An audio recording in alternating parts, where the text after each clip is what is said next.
विद्यार्थी मित्र हो,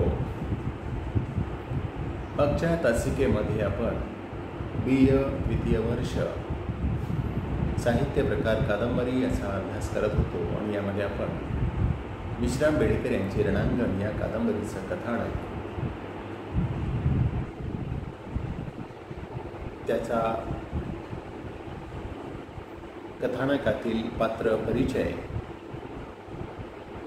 त्यानंतर वातावरण निर्मिती आणि कादंबरीची भाषा ही कशा पद्धतीने असली पाहिजे किंवा कशी असावी याचा विचार केलेला आहे. आणि त्यामध्ये आपण या कादंबरीचं कथानक बघत असताना असं लक्षात आलं की ही एक प्रेमकथा असली तरी ती एक शोकात्मिका आहे.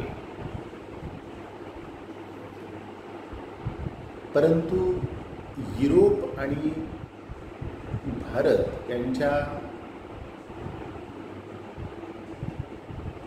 प्रेमाचा संदर्भ देणारी ही पहिली साहित्यकृती आहे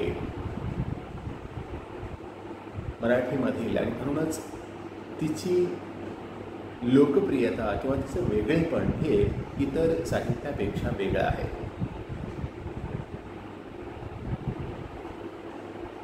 काही बाबतीत संवाद हे अनावश्यक झाले असतील,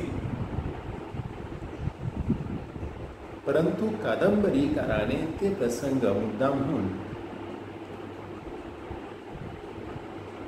ज्या कादंबरीतील पात्रांचे व्यक्तिमत्व उठून दिसावे याकरिता योजना केलेली असावी असंही आपल्यास बघायला मिळतं. यामधील संवाद असेल, विरोध असेल, यांची एक प्रकारची लयबद्ध गुंफण या प्रेमकथेमध्ये आहे. आणि या रचनेतील मुख्य भर जो आहे तो म्हणजे विरोधाभासावरती आधारित आहे. या विरोधाच्या दाबामुळेच या भावविश्वातला असह्य ताण निर्माण करण्यात येतो. त्यामुळे जगण्याची धडपड, ईर्ष्या इतक्या तीव्रपणे या दीर्घकथेत, या कादंबरीत आपल्याला जाणवते. त्यामुळेच तिच्यात एक कडवट उपरोध निर्माण होऊनही रणांगण ही शोकात्मिका तयार होते. दुसरं एक महत्त्वाचं पात्र ते म्हणजे हरिटा ही या दीर्घकथेची नायिका आहे. तिच्यातील मध्यवर्ती पात्र ती तरुण असते, देखणी असते, जगण्याची तिला ईर्ष्या आणि हौस असते. कालांतराने तिचाही प्रेमभंग होतो, तिलाही प्रेमाविषयी चीड, द्वेष निर्माण होतो. परंतु पुन्हा एकदा नव्या उमेदीने, नव्या आशावादाने ती चक्रधरावर प्रेम करते आणि इतकं निर्मळ आणि बेभान प्रेम करते की अत्यंतिक द्वेषातून निरतिशय प्रेम जन्माला कसे येतं याचं एक सुंदर उदाहरण म्हणजे रणांगण ही कादंबरी आहे. इकडे चक्रधर सुद्धा आयुष्यामध्ये असंच आयुष्यामधून निराश झालेली व्यक्तीचं पात्र आहे. त्याला देखील या प्रेमाबद्दल चीड, तिरस्कार निर्माण होतो. परंतु त्याला जेव्हा असं लक्षात येतं की हरटाही आपल्यावरती मनापासून प्रेम करते आहे, अगदी निश्चित प्रेम करते आहे, त्यावेळेस तो देखील तिच्यामध्ये रममान व्हायला लागतो आणि नवीन प्रेमाच्या स्वप्नाचं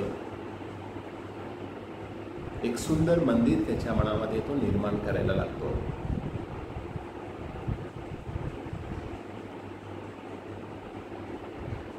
त्यामुळे या रणांगण या कादंबरीची कथा बहुतांश एका जहाजावर घडत असते.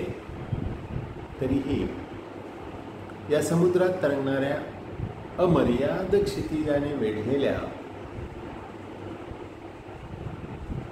या दोन जीवांचे काव्यपूर्ण मिलन या जहाजावर करताना कादंबरीकार विश्राम बेडेकर हे कुठेही कमी पडत नाही.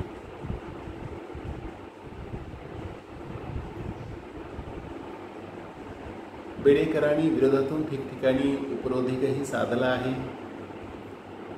बोटीवरील हिंदी तरुण निर्वासित जीवसाठी वर्गणी गोळा करायला एकत्र येतात तेव्हा त्यांच्या संभाषणातून हिंदुस्थानातला जातीय द्वेष एकदम फुटकारत बाहेर येतो आणि ते एकमेकांना निर्वासित करायला धमक्या देऊ लागतात.